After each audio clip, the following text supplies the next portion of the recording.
Tarde, moçada, vamos lá para mais uma videoaula de biologia para vocês. Hoje, para o pessoal da segunda série, a videoaula 2, Reino Monera. Finalmente, seres celulares. Lembra a aula passada? Vírus são seres ultramicroscópicos, eu não falei seres vivos, que é essa polêmica, são parasitas formados só de uma capinha proteica, capsídeo, com as proteínas virais dos capsômeros.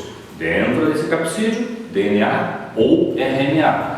Só tem um tipo de vírus que tem os dois materiais genéticos juntos, é o citomegalovírus. Tudo isso que eu comentava lá passado. Destaquei algumas viroses, tem muito mais, mas algumas principais. Hoje, pela primeira vez, seres vivos formados por célula, ou seja, seres que são unicelulares, uma única célula. Eles podem formar colônias, mas mesmo assim, cada unidade daquela colônia é uma célula. Por exemplo, uma colônia é formada por células de forma esférica, os cocos, eles podem estar na nossa garganta, são muito comuns, eles podem formar uma fileirinha, são os streptococos, ou eles podem formar um cachinho de uva, stafilococos, eles podem formar também 4 a 4, são tétrades, ou podem formar 8 a 8, sarcinas, são aglomerações, são conjuntos de células que apresentam as características de serem do reino Monera, já pertencente ao reino, e que são chamadas de bactérias. Junto com o reino Monera tem cianobactérias, comento um pouquinho mais daqui a pouco. Muito bem, estrutura de uma bactéria. Embora seja uma célula, ainda é uma das células mais simples que tem. Apresenta, como toda célula, uma membrana plasmática. Vamos chamar simplesmente de MP, para facilitar. A membrana plasmática também apresenta fosfolipídios, igual a nossa membrana, diferente apenas na sua morfologia. Apresenta como estrutura básica um envoltório da célula toda. A única coisa assim, importante de destacar, essas células não têm o envoltório do núcleo, por isso são chamados de procariontes. O envoltório do núcleo, aquela membrana que é o núcleo, é a carioteca, pois as bactérias não têm, elas são procariontes. Acima dessa célula, acima dessa membrana, existe uma proteção. Olha que fácil, proteção. Você vai lembrar da letra P de proteção e vai lembrar da palavra parede. Essa é a parede celular.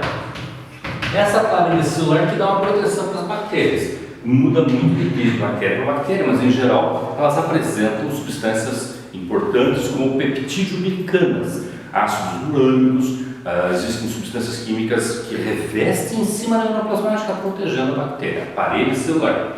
Lá dentro o que tem? Lá dentro tem o DNA, que é o material genético, ou seja, um filamento de DNA, e a única organela que as bactérias apresentam são pequenos pontinhos muito pequeninos chamados ribossomos. Ribossomos. Para quem vai puxar para a memória, quiser pesquisar ribossomos, sintetizam-proteínas. Então a membrana plasmática, que é proteica, pode apresentar proteína desses ribossomos. 2 segredinhos apenas. Existe um compartimento secreto chamado de plasmídio, que é o local onde a bactéria armazena o seu filamento de DNA em uma pequena fração. Ou seja, a bactéria pode morrer. Você toma um antibiótico, o antibiótico destrói a parede, a bactéria ou ela estoura ou ela murcha, a bactéria morreu. Mas o plasmídio pode manter ainda ali dentro um fragmento de DNA. Ou seja, você tem que tomar o medicamento no tempo certo e na quantidade exata. Não adianta você querer antecipar coisas. É para tomar durante uma semana, né? Você toma em 2 dias, não vai resolver nada. Você tem que tomar o período certo para você destruir, além da bactéria, todo o material do DNA da bactéria. Muito bem, existe um compartimento secreto chamado mesossomo. É mais uma região ainda de armazenamento de estruturas. Bactéria, então, célula, parede celular, membrana plasmática, material genético e ribossomos. Só. Como é que essas estruturas se reproduzem? A maneira mais fácil de todas é a boa e velha bipartição, ou cisparidade.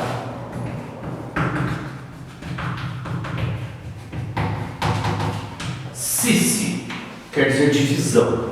Paridade vem de parir, que é nascer. Essa forma de reprodução é assexuada, ou agâmica, ou seja, se a minha mão agora fosse uma bactéria, ela fosse se dividir por cisparidade bipartição, ela simplesmente se divide em 2.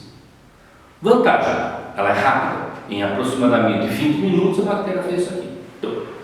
E Em laboratório, é possível reduzir para 4 minutos essa divisão simples, binária, bipartição, disparidade. Desvantagem: as duas células filhas que são produzidas são absolutamente idênticas à célula-mãe, então não tem recombinação genética nenhuma. As bactérias não vão sofrer algum processo, por exemplo, de evolução através dessa recombinação genética, porque não é uma bactéria virando duas.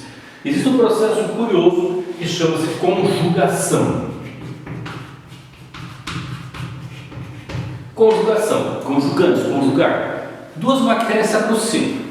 Uma delas lança uma ponte. A ponte chama-se pili. A hora que essa bactéria lança essa ponte, ela pode passar fragmentos do seu DNA dessa bactéria para essa. Dela se separa. Você vai dizer, professor, cadê a reprodução? Eram duas e agora são duas. Só que as duas estão com material genético da primeira. Agora elas podem fazer bipartição. Agora elas são 4.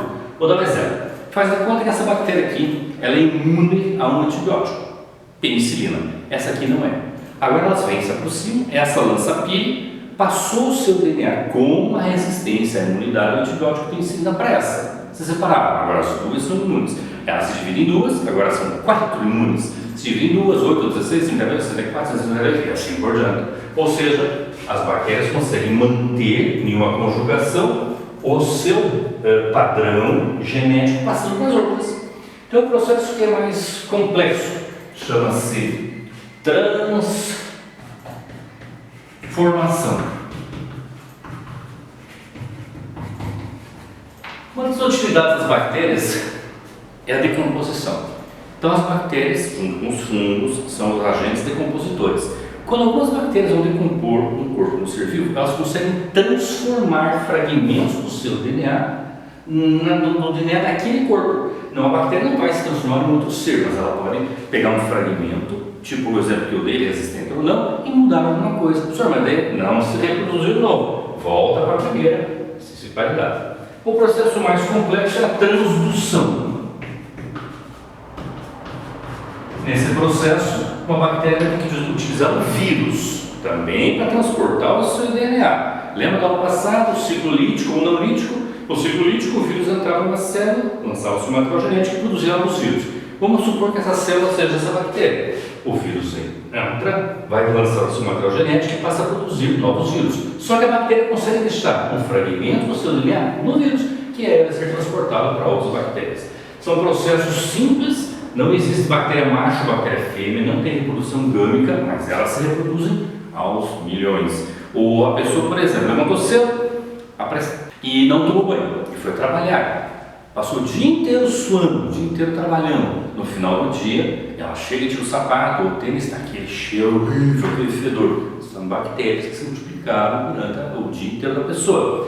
Ao final do dia, um corpo humano pode ter mais bactérias do que células em torno do seu corpo ou dentro dele. Nós temos bactérias, como eu falei, na nossa garganta, na nossa flora oronasofaringiana, tem bactérias no nosso olho, bactérias no nosso ouvido, tem bactérias no nosso intestino, tem bactérias nas nossas axilas, no nosso pé, em todo o corpo humano. Joinha? Muito bem.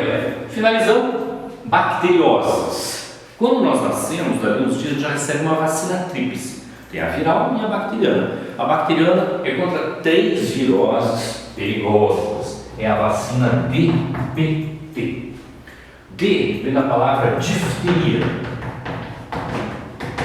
As pessoas mais antigas, assim como eu, conhecem por Krupp. É uma bactéria que ataca o sistema na região das nossas amígdalas, ou chamam-se tonsilas, e provoca uma inflamação muito rápida. Chega a formar uma placa de pus. É grave, a criança pode até morrer asfixiada, mas tem tratamento e principalmente tem vacina. O P chama-se pertussis.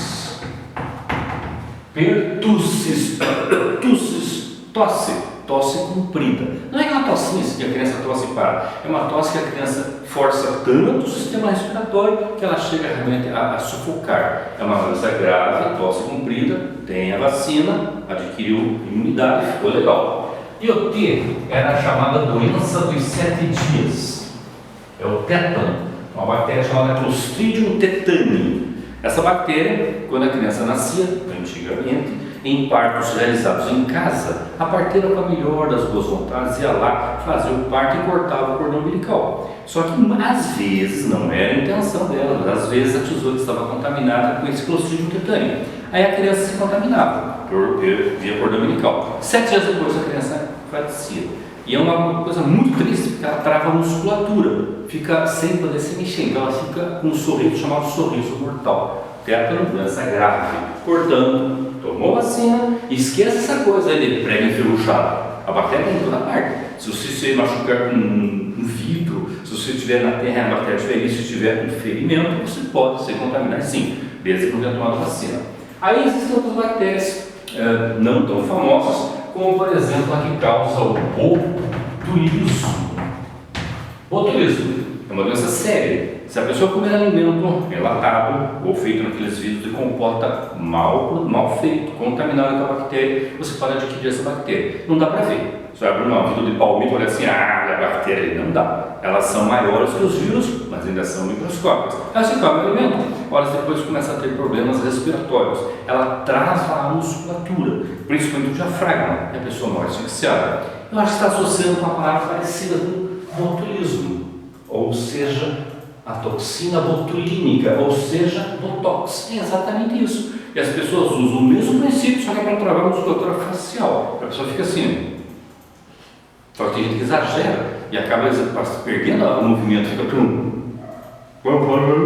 então tem que tomar cuidado, faça, se for fazer um tratamento estético à base de botox, com um bom médico, de preferência um cirurgião, ou pode ser até mesmo um médico dermatologista, mas tem que ser feito com um profissional de saúde.